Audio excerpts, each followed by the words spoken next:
आदरणीय अश्विनी वैष्णव जी हम लोगों के मध्य है। मैं आदरणीय अमित शाह जी से आग्रह करूंगा कि वो प्रेस को संबोधित करें। मित्रों, आज की प्रेस वार्ता में आप सभी का स्वागत है। विगत सप्ताह में संसद में लोकसभा और विधानसभा, राज्यसभा दोनों जगह संविधान को स्वीकार किए हुए 75 साल के मौके पर संविधान की रचना, संविधान निर्माताओं का योगदान और संविधान में प्रस्तावित किए गए आदर्शों पर एक गौरवमयी चर्चा का आयोजन संसद के द्वारा किया गया। वो चर्चा में 75 साल की देश की गौरव यात्रा, विकास यात्रा और उपलब्धियों की भी चर्चा होनी थी।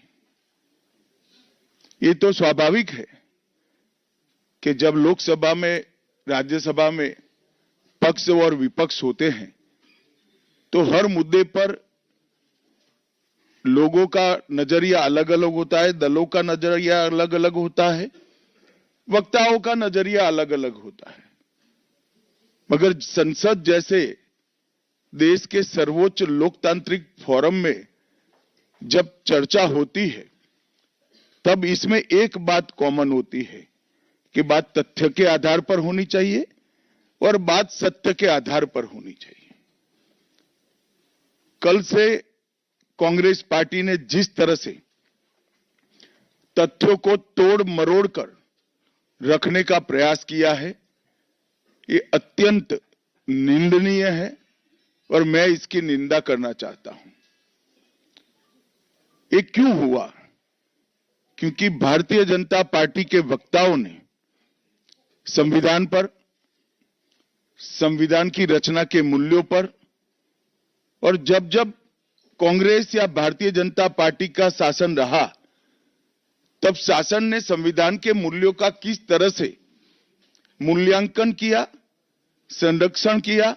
और संवर्धन किया, इस पर फैक्ट के साथ भारतीय जनता पार्टी के वक्ताओं ने अनेक उदाहरणों के साथ जनता के सामने विषय रखे और उसमें वो तय हो गया कि कांग्रेस पार्टी आंबेडकर जी विरोधी पार्टी है, कांग्रेस पार्टी आरक्षण विरोधी पार्टी है, कांग्रेस पार्टी संविधान विरोधी पार्टी है, कांग्रेस पार्टी ने सावरकर जी का भी अपमान किया, कांग्रेस पार्टी ने आपातकाल डालकर संविधान के सारे मूल्यों की धज्जियां उड़ा दी, नारी सम्मान को भी सालों तक दरकिनार किया, न्यायपालिका का